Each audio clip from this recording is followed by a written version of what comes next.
Hello, I hope you are having a wonderful day today. My name is Teacher Colleen and welcome to another video. Today's video is a quick tips video with GOGOKID. And what is a quick tips video, you may be asking?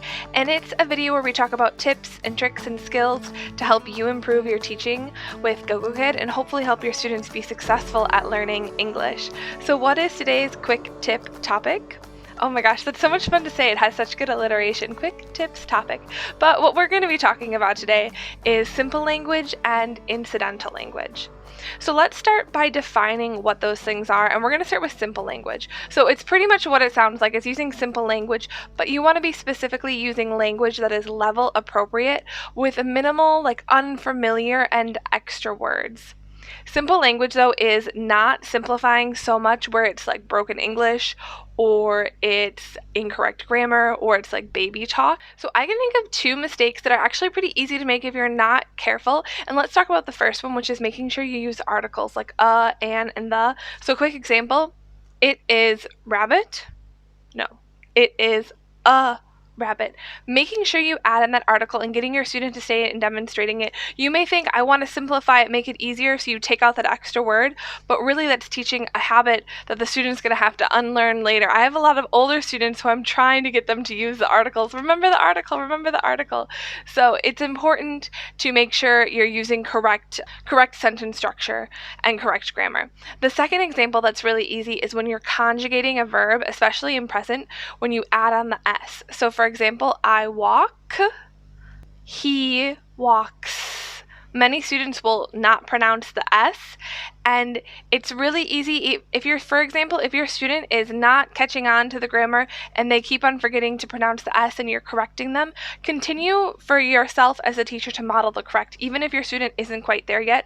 The important thing is not to start saying what the student is saying just because it's easier for the student. We don't want to do that. We want to make sure we're modeling good grammar as well. So making sure you're keeping your language simple and level appropriate, but not simplifying it so much that it's becoming incorrect.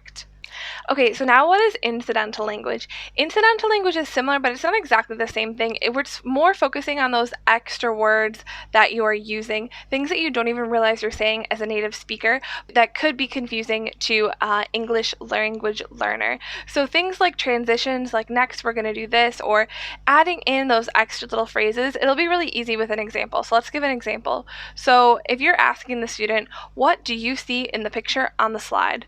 So that's a really long sentence, and that's a lot of vocabulary and words to remember. You can just cut out that second part in the picture on the slide. It's not necessary for your student to understand the directions. You can just say, what do you see?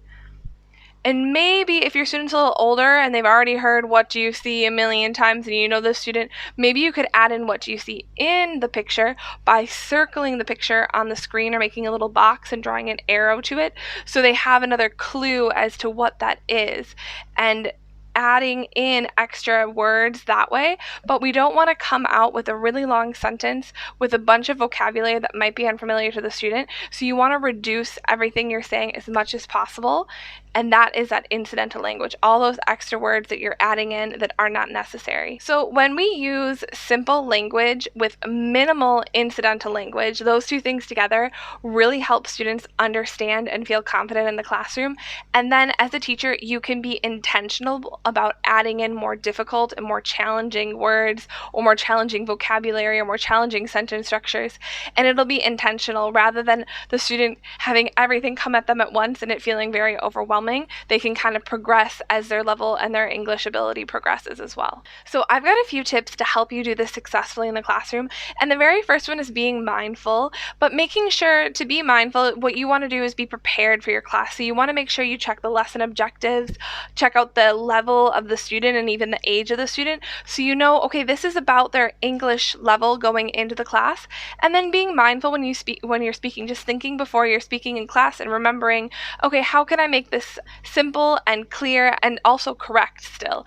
And this is a habit that you will build over time. So don't worry, it might take a little bit of extra thinking and planning at the beginning, but once you get the habit of it, you will start doing this automatically in your classes. Especially when you're starting, being mindful, making sure you check the student's level and the class objectives beforehand so you know what vocabulary, target vocabulary you're trying to teach and you're trying to get the student to use. And also you kind of have an idea of what level of English they're at so you don't use words that are too difficult for them.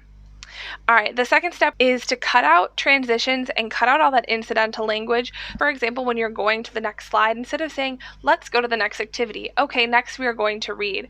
Let's look at what's on the next slide. Just don't say anything and just click to the next slide or just start the next activity. Some tools to help you reduce incidental language is using TPR and props and the online classroom tools. So for example, if you want the student to read next, instead of saying, can you read the first sentence please, draw a little arrow and say, read please, or can you read?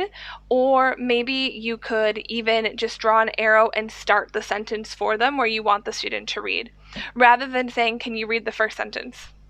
That's a lot of information for a beginner student. The next way you can do it is using props. You want your student to say the word dog, and instead of saying like dog, say dog, just hold the picture up and see if the student will recognize it. And just give them time to identify what the picture is. And props and TPR go so well together. So for example, I want the student to say dog. I don't have to give any directions. I can point and pretend to be like, what's this? And I don't even have to say anything. I can just point at it and gesture. Or if I want the student to look or draw the student's attention to something, I can be like, look. Or I can listen. Instead of saying, can you repeat after me? I can say the word. I can say dog. Listen for the student. So reducing your transitions and then using the classroom tools, props, and TPR as substitutes for when you want to use language to help simplify that. The next thing that I want to talk about is doing simple to complex is a really great way. So you want to start with maybe one word instructions or lots of TPR in a word and then make the sentences longer and more complex.